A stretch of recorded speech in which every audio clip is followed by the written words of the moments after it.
в июле 1947 года над городком Розвилл пролетел некий объект, который потерпел в итоге крушение на ферме Уильяма Брейзела, который, в общем-то, находилась совершенно недалеко от самого городка. И утром, обходя свои владения, сам фермер обнаружил вот некий дымящийся диск, который лежал в перевернутом состоянии. И, значит, в самом диске были отверстия, а вокруг лежали тела пришельцев, некоторые из которых еще были на тот момент живы. И земля, в общем-то, дымилась от температуры, которая присутствовала вот в районе падения этого объекта. Он сообщил военным, и, в общем-то, с ближайшей базы Райт-Паттерсон был доставлен своего рода десант, который, в общем-то, оцепил саму местность и стал изучать вот этот вот феномен.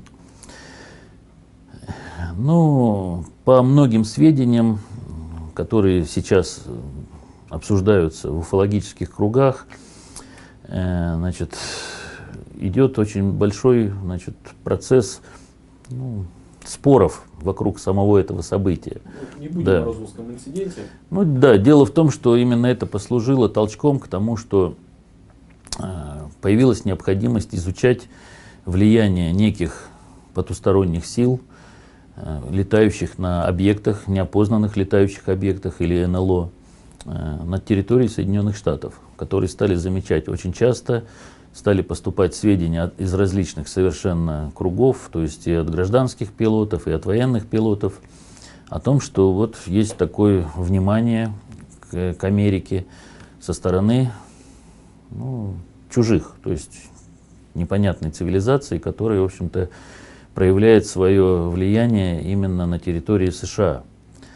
Почему же это произошло? Возможно, это произошло именно из-за того, что американцы изобрели атомную бомбу и в тот момент очень активно ее испытывали. Как раз недалеко, на территории полигона в Неваде, были испытания таких бомб. И, возможно, те пришельцы, которые посещали нас, были заинтересованы именно влиянием на природу такого воздействия. И, соответственно, сам президент Трумэн, по некоторым данным, имевший сам контакт с пришельцами на одной из баз, куда он прибыл в течение одних суток и общался с теми представителями цивилизации зетов, которые, в общем-то, предложили свое сотрудничество и озабоченность по поводу ядерных взрывов на Земле. Он приказал, в общем-то, создать некую секретную организацию, куда вошли ведущие специалисты в области и науки, и политики, а также военного контроля. И назвать эту, в общем-то, организацию как Majestic-12, в общем-то, по числу самих членов этого комитета. Секретность была вдвое выше, чем самый высокий уровень секретности в США, в общем-то, по вооруженным силам. И в тех формулярах, которые были разосланы по войскам, содержались такие угрозы, что при разглашении материалов, которые интересны именно вот этому комитету, человек подвергался аресту и штрафу в размере $10 000, что должно было, в общем-то, закрыть рот военным, которые могли каким-то образом быть участниками подобных событий. Интересно, что самому проекту Majestic-12, в общем-то, параллельным курсом еще несколько военных было проектов, которые имели различные кодовые названия. Целями и задачами самой организации являлся сбор всех сведений, касающихся вот прибытия на Землю НЛО, а также нахождения обломков их кораблей, представителей, значит, биологических видов, которые присутствовали на этих кораблях, значит, сбор всех артефактов, их описание, их изучение, а также последующий реинжиниринг. Вот, о чем, в общем-то, нам рассказал Филипп Корсо в своей книге «На следующий день после Розвилла», и он являлся, в общем-то, куратором этого проекта по реинжинирингу технологий инопланетян. Рассказал, какие технологии были воссозданы. Вот. И, в общем-то, тем самым он донес до нас ту информацию, которая была бы скрыта, так как она является совершенно секретной. В общем-то, документы о работе самой группы, они, в общем-то, поступили в ФБР из нескольких источников.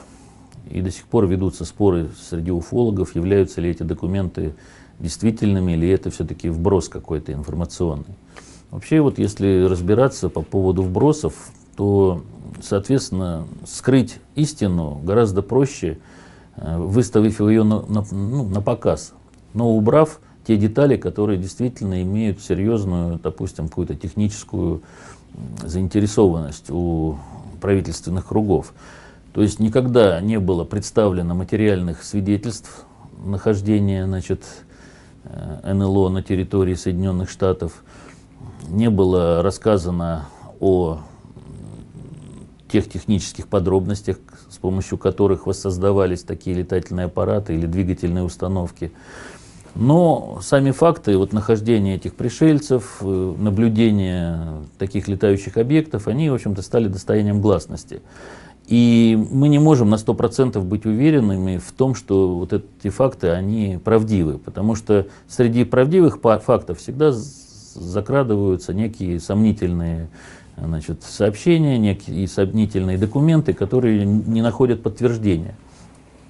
И, соответственно, вся вот эта вот тема, она обрастает домыслами, липой, и в итоге получается, что попадание ложки дегтя в бочку меда портит весь продукт. И, в общем-то, то же самое происходит вот с информацией по работе этой группы. Я думаю, происходила оценка того воздействия, которое было запущено теми пришельцами, которые очень часто стали появляться в небе, демонстрируют свое присутствие, свои возможности, свои технологии. Вот. И сама группа, она занималась-то, в общем-то, с 1947 по 1959 год, то есть существовала как соединение. Хотя наверняка и сейчас находятся такие спецслужбы в Америке, которые занимаются этими объектами. Так, например, и Агентство национальной безопасности было создано именно с целью сокрытия от общественности таких фактов, которые даже не становились достоянием как бы знания президента или того же Конгресса. И в их документах учредительных, в общем-то, об этом и говорится, что они не обязаны отчитываться ни перед президентом, ни перед Конгрессом в интересах Соединенных Штатов Америки. Вот. И все взаимосвязи, возможные между пришельцами и людьми, они как раз контролируются агентами АНБ, про что, в общем-то, мало говорится. И, в общем-то, в документах Majestic 12 про это вообще не упоминается. Там упоминается ЦРУ, упоминается ФБР, упоминаются какие-то полицейские службы, там военные. И, в общем-то, изучается именно вот такое военное влияние, где специалисты пришли к выводу, что военные угрозы со стороны пришельцев не наблюдается, но потенциальная опасность есть. Как бы это главный вывод работы этой группы. Но то, что связано именно с техническими составляющими, то есть с изучением конструкции НЛО, их двигателей, каких-то гаджетов, все это покрыто очень серьезной тайной. То есть, то есть засекреченная группа была, и сам проект «Голубая книга», которую они вели, в общем-то, были под грифом самой большой секретности. Но потом произошел информационный вброс. То есть некий журналист получил, в общем-то, папку, где, в общем-то, порядка 600 файлов содержалось именно о различных контактах пришельцев с землянами, о наблюдениях, о падениях объектов, о нахождении, значит, этих объектов, в каких местах, на каких базах, что производилось. В общем-то, все это было описано достаточно подробно. И эта информация во многом совпадала с уже имеющейся информацией у уфологов, и что говорит, в общем-то, о ее качественном составе. То есть это не просто утка была, но действительно очень такая, возможно, подготовленная деза, которую, в общем-то, получили журналисты, которые уже обладали сведениями по поводу таких работ в США.